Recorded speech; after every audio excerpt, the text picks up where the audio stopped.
أعوذ بالله من الشيطان الرجيم بسم الله الرحمن الرحيم وبالحق أنزلناه وبالحق نزل وما أرسلناك إلا مبشرا ونذيرا وقرآنا فرقناه لتقرأه على الناس على مكث ونزلناه تنزيلا قل آمنوا به أو لا تؤمنوا إن الذين أوتوا العلم من قبله إذا يتلى عليهم يخرون للأذقان سجدا ويقولون سبحان ربنا إن كان وعد ربنا لمفعولا ويخرون للأذقان يبكون ويزيدهم خشوعا صدق الله العظيم.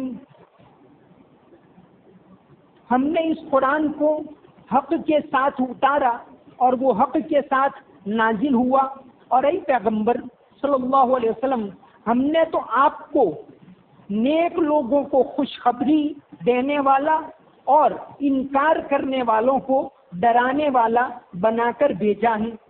اس قرآن کو ہم نے الگ الگ نازل کیا ہے تاکہ آپ لوگوں کے سامنے اس کو پڑھو ٹھہر ٹھہر کر، اور ہم نے اس کو تھوڑا تھوڑا کر کے اتارا ہے. آپ کہہ دو کہ تم اس پر ایمان لاؤ یا نہ لاؤ، بے شک جن لوگوں کو اس سے پہلے علم دیا گیا، جب ان کے سامنے قرآن پڑھا جاتا ہے تو وہ ٹھڈیوں کے بل سجدے میں گر جاتے ہیں اور وہ کہتے ہیں کہ ہمارا رب پاک ہے، یقیناً ہمارے رب کا وعدہ پورا ہو کر رہتا ہے، اور وہ تھوڑیوں کے بل روتے ہوئے سجدے میں گر جاتے ہیں اور ان کے خشوع میں اضافہ ہوتا ہے. پچھلی آیتوں کے اندر تذکرہ ہوا بنی اسرائیل کا کہ اللہ تعالیٰ نے موسیٰ علیہ السلام کو بھیجا. آپ نے فرعون کو دعوت دی اور اس کے ماننے والوں کو انہوں نے نہیں مانا تو اللہ تبارک و تعالیٰ نے ان کو غرق کر دیا. حالانکہ ظاہر میں کوئی ایسی شکل نہیں کہ موسیٰ علیہ السلام اور ان کے ماننے والے ان کو غلبہ حاصل ہوگا، ایک طرف پوری طاقت، لیکن اللہ تعالیٰ نے چاہا تو وہ نیست و نابود ہو گئے. یہ بنی اسرائیل کا واقعہ، اس سورت کا نام ہی بنی اسرائیل ہے. یہ عبرت کے طور پر اللہ تعالیٰ نے اتارا ہے کہ ان کے واقعات سے تم عبرت پکڑو. انہوں نے جو غلط طریقہ اپنایا اس سے تم باز رہو. ایک تو یہ کہ وہ اپنے آپ کو اونچا سمجھتے اور دوسروں کو نیچا سمجھتے. دین اسلام میں ایسا نہیں ہے. یہاں تو ایک ہی صف میں کھڑے ہو گئے محمود و ایاز، نہ کوئی بندہ رہا نہ کوئی بندہ نواز. دین اسلام کے اندر تو کیا ہے، کوئی اونچا نہیں کوئی نیچا نہیں. یہ ہندوستان دہلی کے اوپر سب سے پہلے حکومت قائم کی محمد غوری نے دہلی کے اوپر سب سے پہلے قبضہ کیا. اسلام تو اس سے بہت پہلے اس ملک کے اندر آ چکا تھا، لیکن دہلی پر انہوں نے سب سے پہلے قبضہ قائم. دہلی پر قبضہ قائم کرنے کے بعد انہوں نے دہلی پر اپنے غلام قطب الدین ایبک کو بادشاہ بنائے. غلام کو یہاں کوئی اونچ نہیں کوئی نیچ نہیں. آپ صلی اللہ علیہ وسلم نے مکہ فتح کیا تو حضرت بلال حبشی کو اپنے کندھے کے اوپر لے کر کعبۃ اللہ کے اوپر چڑھائے اور انہوں نے اذان. حالانکہ حضرت بلال رنگ میں سیاہ، دور دراز کے رہنے والے دوسرے ملک، لیکن آپ صلی اللہ علیہ وسلم نے ان کی یہ عزت افزائی. تو دین اسلام کے اندر کوئی اونچ نیچ نہیں. دوسری بات، یہودیوں کے ظلم و ستم، یہ یہودی کے علاوہ دوسروں پر ظلم کرنا یہ جائز ہے، ایسا ان کا عقیدہ ہے. دوسروں کا مال لے لینا یہ ان کے یہاں جائز ہے، ایسا ان کا عقیدہ ہے. ہمارے یہاں ایسا نہیں. ہمارے یہاں تو اگر کسی مسلمان نے غیر مسلم کا نقصان پہنچائے تو شریعت اسی طرح فیصلہ کرے گی، قاضی وہی فیصلہ کرے گا جو ایک مسلمان کا نقصان پہنچایا ہو اور فیصلہ کرتا ہے کہ مسلمان کا اگر نقصان پہنچایا تو بدلہ دلواتا ہے، تو اگر غیر مسلم کا نقصان پہنچایا تو بھی بدلہ دلوائے۔ تو آج بھی یہودیوں کی شرارت اس دنیا کے اندر جاری، سبھی پچھلے 70 سال سے فلسطین کے اوپر، بیت المقدس کے اوپر قبضہ کر رکھا ہے۔ روزانہ لوگوں کو مارا جاتا ہے، یہ رمضان کے مہینے میں بھی، اور پھر بھی یہ کہا جاتا ہے کہ اسلام کا تعلق آتنکواد سے، یہ سراسر ایک جھوٹی بات پھیلائی جاتی۔ ابھی پچھلے مہینے کے اندر 20 دن پہلے ہی دہلی کے اندر جواہر لال نہرو یونیورسٹی نے ایک نیا کورس شروع کیا ہے۔ اس کورس کا نام ہے اسلامک ٹیررزم، یعنی اسلامی دہشت گردی۔ مولانا محمود مدنی نے اس کے خلاف سخت چوکنا کیا ہے اور یہ کہا ہے کہ اگر یہ کورس سرکار نے واپس نہیں لیا تو ہم کورٹ میں اس کے خلاف جائیں گے۔ تو بات یہ ہے کہ ظلم و ستم دوسرے کرتے ہیں اور پھر بھی مظلوم مسلمان بدنام ہو رہے، مسلمان مرتے ہیں، چاہے وہ برما کے اندر ہو، چاہے یمن اور شام کے اندر ہو، چاہے فلسطین کے اندر ہو، اور پھر الٹا الزام انہی کے اوپر لگایا جاتا ہے۔ یہ دور بھی انشاءاللہ ختم ہوگا۔ طاہر لدھیانوی نے کہا ہے، دبے گی کب تلک آواز آدم ہم بھی دیکھیں گے، دبے گی کب تلک آواز آدم ہم بھی دیکھیں گے، رکیں گے کب تلک جذبات برہم ہم بھی دیکھیں گے، چلو یوں ہی صحیح یہ جورے پہ ہم بھی دیکھیں گے، تمہیں رسوا سرے بازار عالم ہم بھی دیکھیں گے، یہ ہنگامے ودائے شب ہیں اے ظلمت کے رکھوالو، یہ ہنگامے ودائے شب ہیں اے ظلمت کے رکھوالو، سحر کے دوش پر گلنار پرچم ہم بھی دیکھیں گے۔ تو انشاءاللہ یہ دور بھی ختم ہوگا۔ تو یہ بنی اسرائیل سے ایک یہ بات کہ ظلم و ستم انہوں نے انسانیت کے اوپر کر رکھا ہے، دین اسلام اس کی بالکل اجازت نہیں دیتا۔ ایک اور بات، کتاب کے اندر رد و بدل، اللہ کی کتاب تورات کے اندر انہوں نے تحریف کی، یوں سے یوں بدل دی، کتنے سارے نسخے موجود ہیں الگ الگ، لیکن کلام اللہ کے اندر تو یہ بات ممکن ہی نہیں، یہاں تو ایک نقطے کے برابر بھی فرق نہیں ہو سکتا۔ تو اگر قرآن کے معنی کو بدلنے کی کوشش کی مسلمانوں نے تو ان کا بھی وہی انجام ہوا جو ان کا ہوا۔ قرآن کو تو نہیں بدل سکتے، لیکن اگر اس کے معانی کو بدلنے کی کوشش کی، مطلب کو بدلنے کی کوشش کی، اپنے طور سے مطلب نکالا تو پھر یہی انجام ہوگا۔ یہ بنی اسرائیل کے واقعے سے بات جو سمجھنے کی ہے وہ یہ ہے۔ اب اس کے بعد آگے پھر دوبارہ تذکرہ آیا کہ موسیٰ علیہ السلام پر تو ہم نے یہ تورات اتاری، اے پیغمبر صلی اللہ علیہ وسلم آپ پر قرآن اتارا۔ یہ اس صورت کے اندر 11ویں مرتبہ قرآن کا تذکرہ آ رہا ہے۔ قرآن کے اندر لفظ قرآن کل 70 مرتبہ ہے، 70 مرتبہ، اس میں 11 مرتبہ سب سے زیادہ یہ سورہ بنی اسرائیل کے اندر ہے۔ تو یہاں دوبارہ تذکرہ آیا، وَبِالْحَقِّ أَنزَلْنَاهُ وَبِالْحَقِّ نَزَلَ وَمَا أَرْسَلْنَاكَ إِلَّا مُبَشِّرًا وَنَذِيرًا۔ اے پیغمبر صلی اللہ علیہ وسلم یہ قرآن 100% پر حق ہے اور حق کے ساتھ ہم نے اس کو اتارا ہے، اور آپ کا کام خوشخبری دینا ہے ایمان والوں کو، اور جو نہیں مانتے ان کو چوکنا کرنا ہے۔ وَقُرْآنًا فَرَقْنَاهُ، ہم نے اس قرآن کو جدا جدا اتارا ہے، اس کی صورتیں الگ ہیں، رکوع الگ ہیں، پارے الگ ہیں، آیتیں الگ ہیں، لِتَقْرَأَهُ عَلَى النَّاسِ عَلَى مُكْثٍ، تاکہ آپ لوگوں کے سامنے اس کو ٹھہر ٹھہر کر پڑھو۔ قرآن کریم کا ثواب اس کو آہستہ پڑھنے کے اندر ہے، تیزی سے پڑھنا یہ کوئی کمال کی بات نہیں، آہستہ پڑھنا، ٹھہر ٹھہر کر پڑھنا، ہر لفظ سمجھ میں آئے اس طرح پڑھنا، یہ قرآن کے کمال کی بات ہے قرآن کے لیے۔ تو قرآن کو ٹھہر ٹھہر کر پڑھا جائے۔ فرمایا وَقُرْآنًا فَرَقْنَاهُ، ہم نے اس قرآن کو الگ الگ اتارا ہے لِتَقْرَأَهُ عَلَى النَّاسِ عَلَى مُكْثٍ، تاکہ آپ لوگوں کے سامنے اس کو ٹھہر ٹھہر کر پڑھو، وَنَزَّلْنَاهُ تَنزِيلًا، اور ہم نے اس کو تھوڑا تھوڑا کر کے اتارا ہے، اور کتابیں ایک ساتھ اتری۔ قرآن کریم 23 سال کے وقفے میں نازل ہوئی۔ سب سے پہلی جو آیت نازل ہوئی اقرأ بسم ربک الذی خلق، یہاں سے یہ قرآن اترتا رہا اور آخری سورت جو نازل ہوئی اذا جاء نصر اللہ والفتح، یہ آخری سورت نازل ہوئی۔ تو قرآن کریم اللہ تبارک و تعالیٰ نے جیسے ضرورت پیش آئی اس بات کو بتانے کے لیے کہ تربیت ہوتی ہے وہ آہستہ آہستہ ہوتی، کسی قوم کے اندر فوراً تبدیلی آ جائے یہ نہیں ہو سکتی۔ کوئی بھی کام کرنا ہو تو وہ آہستہ آہستہ ہوتا ہے، پہلے لوگوں کی ذہن سازی کرنی پڑتی، پھر اس کے بعد وہ حکم نافذ ہوتا۔ زبردستی کچھ ہو نہیں سکتی، لا اکراہ فی الدین، دین میں کوئی زبردستی نہیں۔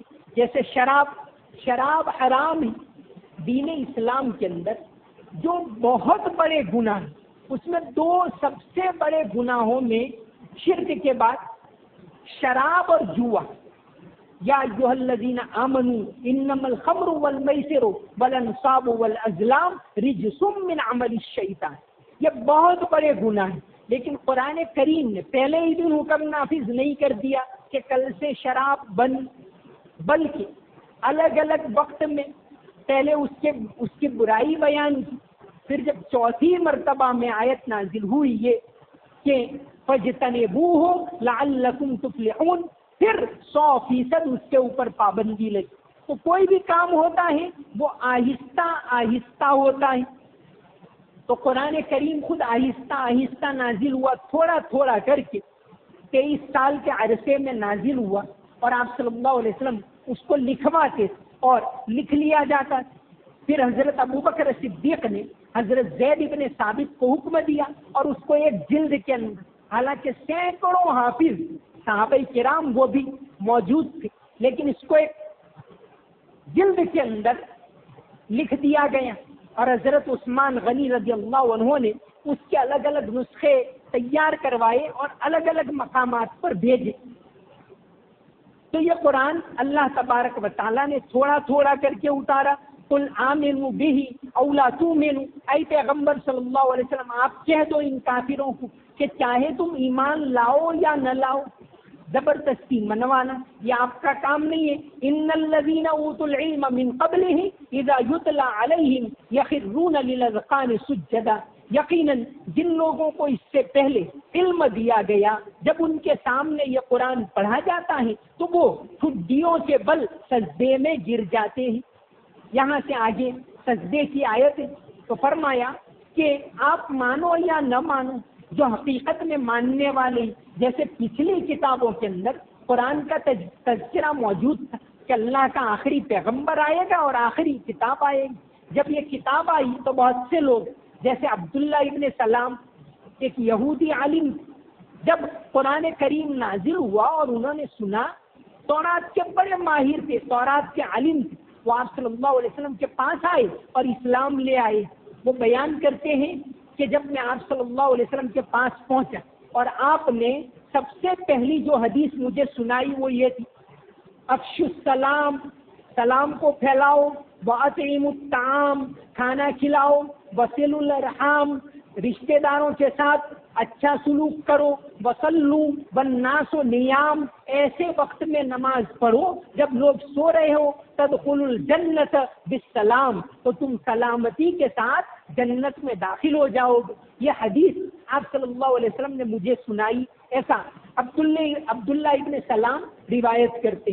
تو یہ قرآن تھوڑا تھوڑا کر کے نازل ہوا، اور اس قرآن کو سنتے ہیں تو لوگ سجدے کے اندر گر جاتے ہیں۔ ان الذین اوتوا العلم من قبل، اس سے پہلے جن لوگوں کو علم دیا گیا، یہ علم ہے وہ اللہ تبارک و تعالیٰ کی بہت بڑی نعمت، اور علماء لکھتے ہیں کہ حقیقی علم وہ ہے جو سینے میں محفوظ ہے۔ ایک تو کتابوں کے اندر ہوتا ہے اور ایک سینے کے اندر جو یاد ہوتا ہے، تو سینے کے اندر جو محفوظ ہوتا ہے وہ حقیقی علم ہے۔ جو بڑے بڑے علماء ہوتے تھے ان کو یہ سارا کا سارا زبانی یاد ہوتا ہے، امام بخاری نے بخاری شریف لکھی وہ سب یاد کیا تھا، اس پر سے لکھی۔ امام احمد ابن حنبل انہوں نے حدیث کی ایک کتاب لکھی ہے جس کو مسند احمد کہتے ہیں، حدیث کی بہت بڑی کتاب، کئی جلدوں میں۔ ان کو 6 لاکھ حدیثیں منہ پر یاد تھی احمد ابن حنبل رحمت اللہ علیہ، اس میں سے چھانٹ کر 40,000 حدیثیں نکالی اور مسند احمد لکھی، تو ایسی زبانی ان کو یاد۔ قرآن کی ایک بہت بڑی تفسیر ہے، تفسیر کبیر، امام رازی نے لکھی 32 جلدوں میں، ایسی 32 کتابوں کے اندر وہ منہ پر لکھی۔ وہ ان کو حکومت نے جلا وطن کر دیا، آج اس گاؤں میں کل اس گاؤں میں، اونٹ کے اوپر ان کا سامان اور کتابیں، اور لکھتے تھے، تو گھومتے ہوئے پوری تفسیر کی کتاب لکھی۔ تو یہ علم ہے وہ اللہ تبارک و تعالیٰ کی بہت بڑی نعمت ہے، اور جس کو یاد ہو جائے، جیسے قرآن کی صورتیں بہت سے لوگ یاد کرتے ہیں، تو زبانی یاد کرنا اس کی ایک بہت بڑی فضیلت ہے۔ علامہ عنایت احمد کاکوڑوی، ان کو انگریزوں نے انڈامان جیل کے اندر قید کر لیا، اور وہاں جیل میں کچھ نہیں تھا ان کے پاس، وہاں رہ کر ایک کتاب لکھی علم الصیغہ، عربی گرامر کی کتاب، آج بھی مدرسوں کے اندر یہ پڑھائی جاتی۔ تو یہ سینے میں جو علم ہوتا ہے وہ حقیقی علم، لیکن اس کا مطلب یہ نہیں کہ یہ علم جو ہے کتابوں کے اندر ہے وہ بھی قابل احترام۔ اس کا علم کا اتنا زیادہ احترام ہمارے یہاں ہے کہ فرمایا، علماء لکھتے ہیں کہ قلم اور کاغذ یہ علم کا ذریعہ ہے، تو فرمایا کاغذ سے استنجا مت کرو، کیوں کہ کاغذ تو علم حاصل کرنے کا ذریعہ ہے، تو کاغذ سے استنجا کرنے سے منع کیا۔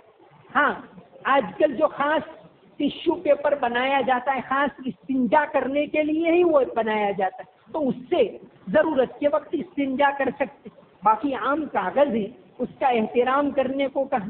تو فرمایا کہ اہل علم جب ان کے سامنے اللہ کی کتاب پڑھی جاتی ہے تو سجدے کے اندر گر جاتے ہیں، یخرون للاذقان سجدا ویقولون سبحان ربنا، اور کہتے ہیں کہ ہمارا پروردگار پاک ہے، ان کان وعد ربنا لمفعولا، یقیناً ہمارے رب کا وعدہ پورا ہو کر رہتا ہے، کہ رب نے وعدہ کیا تھا پچھلی کتابوں کے اندر کہ ہم ایک آخری پیغمبر کو بھیجیں گے اور ایک قرآن نازل کریں گے، کتاب تو نازل کی، اس کا وعدہ پورا ہو کر رہا۔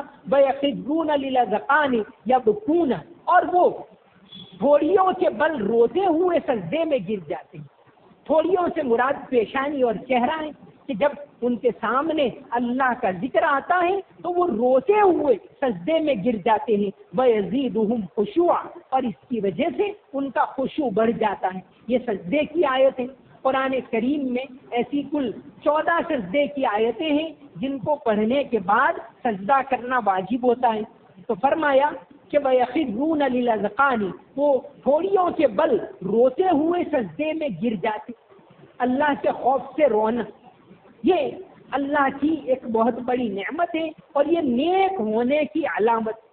حدیث شریف کے اندر آتا ہے کہ نبی کریم صلی اللہ علیہ وسلم نے فرمایا، اللہ تعالیٰ قیامت کے دن 7 طرح کے لوگوں کو اپنے عرش کے سائے میں جگہ دیں گے، جس دن اور کوئی سایہ نہیں ہوگا، دھوپ ہی دھوپ، تمام لوگ پریشان ہوں گے۔ تو ایسے وقت میں 7 طرح کے لوگوں کو عرش کے سائے میں جگہ دے۔ اس میں سے ایک وہ جو تنہائی میں اللہ کا ذکر کرے اور اس کی آنکھوں سے آنسو جاری ہو جائے۔ ایک حدیث شریف کے اندر آتا ہے، حضرت ابو ہریرہ رضی اللہ عنہ سے مروی ہے کہ جو شخص اللہ کے خوف سے روئے اس چہرے کے اوپر جہنم میں داخل ہونا حرام ہو جاتا ہے۔ جس طرح تھن میں سے نکلا ہوا دودھ دوبارہ تھن میں واپس نہیں جا سکتا، اس طرح جو آدمی اللہ کے خوف سے روئے وہ جہنم کے اندر داخل نہیں ہوگا۔ بہت سارے واقعات، ایک حدیث شریف کے اندر آتا ہے، ایک مرتبہ اللہ کے نبی صلی اللہ علیہ وسلم نے حضرت ابن مسعود سے فرمایا کہ ابن مسعود قرآن پڑھ کر سناؤ۔ عبداللہ ابن مسعود نے کہا، اے اللہ کے رسول، قرآن تو آپ پر نازل ہوا۔ آپ صلی اللہ علیہ وسلم نے فرمایا، پڑھ کر سناؤ۔ بہت اچھا پڑھنے والے تھے ابن مسعود، وہ پڑھنے لگے. پھر جب اس آیت کے اوپر پہنچے فَكَيْفَ إِذَا جِئْنَا مِنْ كُلِّ أُمَّةٍ بِشَهِيدٍ وَجِئْنَا بِكَ عَلَى هَؤُلَاءِ شَهِيدًا. تو آپ صلی اللہ علیہ وسلم رونے لگے, بے تحاشا رونے لگے. تو اللہ کے خوف سے رونا یہ بھی ایک نیک مومن ہونے کی علامت. ایک حدیث شریف کے اندر آتا ہے کہ 2 آنکھوں کے اوپر جہنم کی آگ حرام. ایک وہ آنکھ جو اللہ کے خوف سے روئے, اور ایک وہ آنکھ جو اللہ کے راستے میں جاگ کر چوکیداری کرے. تو اللہ تبارک و تعالیٰ کے خوف سے رونا. عبداللہ ابن شداد بیان کرتے ہیں کہ ایک مرتبہ حضرت عمر رضی اللہ عنہ نے فجر کی نماز کے اندر سورہ یوسف پڑھی, اور جب انما اشکو بثی وحزنی الی اللہ واعلم من اللہ ما لا تعلمون, اس آیت کے اوپر پہنچے تو آپ زور زور سے رونے لگے.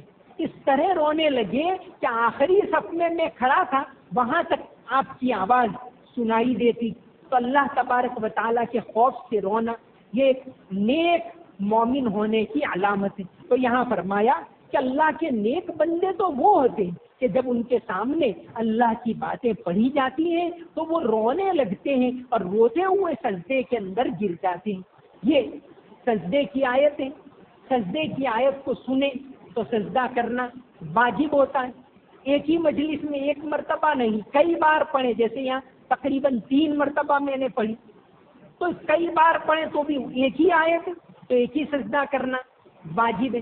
قرآن کریم میں کل 14 مقامات ایسے ہیں جہاں وہ آیت پڑھیں تو ایمان والے سجدہ کرتے. سجدہ کرنا واجب. سجدہ ایک تو نماز پڑھنا حرام.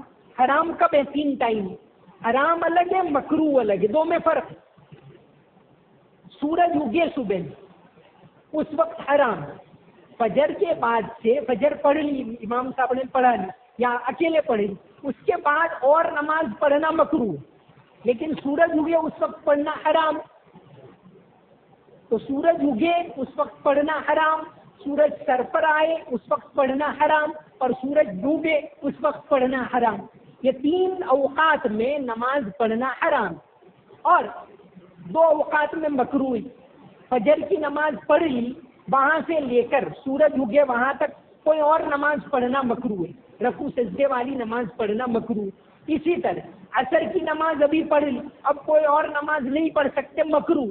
ابھی مکروہ ہے, سورج ڈوبے, جب یہ سورج نیچے اتر رہا ہے ایک دم, اس وقت حرام. تو ایک تو مکروہ ہے, ایک حرام. تو جس وقت نماز پڑھنا حرام ہے اس وقت تو سجدہ تلاوت نہیں کر سکتے, لیکن ابھی عصر کے بعد سجدہ تلاوت کر سکتے. علماء نے فرمایا ہے کہ تلاوت کا سجدہ عصر کے بعد کر سکتے ہیں. نماز جنازہ عصر کے بعد پڑھ سکتے.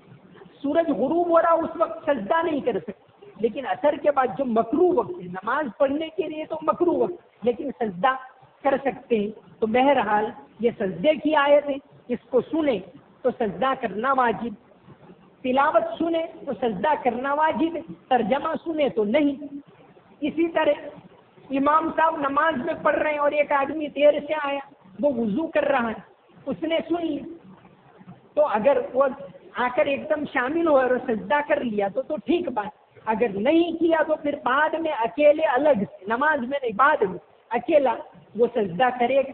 یہ سجدہ کیونکہ اس نے آیت سنی ہے تو سجدہ کرنا واجب. سجدے کی آیت پڑھنے والوں کو یہ حکم دیا گیا ہے کہ آپ قرآن پڑھ رہے ہیں تو جہاں تک ہو سکے سجدے کی آیت کو آہستہ سے پڑھیں, تاکہ آپ پر سجدہ واجب ہو, دوسرے لوگ اپنے جو بھی تلاوت میں جس کام میں وہ ذکر میں وہ مشغول رہے, ان کو زحمت نہ ہو. اس لیے فرمایا کہ سجدے کی آیت جب پڑھیں تو آہستہ سے پڑھنی چاہیے. وما علینا الا البلاغ المبین. اللهم صل على محمد وعلى آل محمد وبارك وسلم. ربنا آتنا في الدنيا حسنة وفي الآخرة حسنة وقنا عذاب النار. اللهم اهدنا واهد بنا واجعلنا سببا لمن اهتدى. اللهم اهدنا الصراط المستقيم, صراط الذين أنعمت عليهم من النبيين والصديقين والشهداء والصالحين وحسن أولئك رفيقا اللهم اهدنا واهد بنا واجعلنا سببا لمن اهتدى اللهم إنا نسألك علما نافعا وعملا متقبلا ورزقا واسعا حلالا طيبا وقلبا خاشعا وشفاء من كل داء. یا اللہ ہمارے گناہوں کو معاف فرما، یا اللہ ہماری تمام غلطیوں کو معاف فرما، تمام قصوروں کو معاف فرما. یا اللہ قرآن کریم کی عظمت ہمیں نصیب فرما، قرآن کریم کی تلاوت کرنا نصیب فرما. یا اللہ رمضان کے بعد بھی قرآن کی تلاوت کرنا نصیب فرما، رمضان کے بعد بھی قرآن کی تفسیر کے حلقوں میں بیٹھنے کی توفیق عطا فرما. یا اللہ قرآن کریم کی صحیح سمجھ ہم سب کو عطا فرما. یا اللہ رمضان کے بابرکت دن چل رہے ہیں، آخری عشرہ چل رہا ہے. یا اللہ اس عشرے میں تو جہنم سے نجات دیتا ہے. یا اللہ ہم تمام کی جہنم کی آگ سے حفاظت فرما، ہمیں جنت میں اعلیٰ مقام نصیب فرما. یا اللہ جنت الفردوس میں اعلیٰ مقام نصیب فرما. یا اللہ ہمارے مرحومین کی مغفرت فرما، انہیں جنت الفردوس میں اعلیٰ مقام نصیب فرما. یا اللہ ہمیں تیرا خوف نصیب فرما، گناہوں سے بچنے کی توفیق عطا فرما، نیکی والے راستے پر چلنے کی توفیق عطا فرما، ہدایت والے راستے پر چلنے کی توفیق عطا فرما. یا اللہ جو لوگ روزگار کے لحاظ سے پریشان ہیں انہیں حلال پاکیزہ روزی عطا فرما، اپنے فضل و کرم سے یا اللہ حلال روزی عطا فرما، حرام سے حفاظت فرما، جھوٹ سے حفاظت فرما، بے ایمانی سے حفاظت فرما. یا اللہ تیرے خوف والی زندگی نصیب فرما. یا اللہ ہم پر تیرا رحم فرما، کرم فرما، تیری رحمتیں ہمارے گھروں کے اندر نازل فرما. یا اللہ ہمارے گھروں کے اندر تیری رحمتیں نازل فرما، گھر کے اندر خوشگوار ماحول بنا. یا اللہ سکون والا، عافیت والا ماحول گھروں کے اندر عطا فرما، گھروں کے اندر تیرے ذکر کو زندہ فرما، دینداری کو زندہ فرما، ہماری اولاد کی صحیح تربیت فرما. یا اللہ انہیں فرما بردار بنا، انہیں دین کی سمجھ عطا فرما، نماز کی پابندی کی توفیق عطا فرما، انہیں نفع دینے والا علم عطا فرما، نقصان دینے والے علم سے حفاظت فرما، گناہوں سے حفاظت فرما، شیطان اور نفس کے فتنوں سے حفاظت فرما. یا اللہ آخرت کا خوف ہمارے دلوں کے اندر پیدا فرما. یا اللہ تیرا خوف نصیب فرما، تیرے خوف میں رونا نصیب فرما، تیرے خوف میں آنسو بہانا ہم تمام کو نصیب فرما. یا اللہ ہماری نمازوں کو قبول فرما، تراویح کو قبول فرما، روزوں کو قبول فرما، ذکر کو قبول فرما، تلاوت کو قبول فرما. یا اللہ اور زیادہ تیری عبادت کرنے کی توفیق عطا فرما، ہمیں محروم نہ فرما. یا اللہ ہمیں محروم نہ فرما، تیری عبادت کرنے کی توفیق عطا فرما. یا اللہ گناہوں سے ہماری حفاظت فرما، جھوٹ سے، ہر طرح کے فتنوں سے حفاظت فرما. یا اللہ ملک کے اندر امن و امان قائم فرما، امن و امان قائم فرما. یا اللہ مسلمانوں کو ایک ہو کر مل جل کر رہنے کی توفیق عطا فرما. یا اللہ مل جل کر رہنے کی توفیق عطا فرما، ملک کے اندر امن و امان کا ماحول قائم فرما، ہدایت کو عام فرما، گمراہی کو ختم فرما، انسانیت کے ماحول کو اس ملک کے اندر عام فرما. اللہم صلی علی محمد وعلی آل محمد وبارک وسلم. سمعنا واطعنا غفرانک ربنا والیک المصیر برحمتک یا ارحم الراحمین.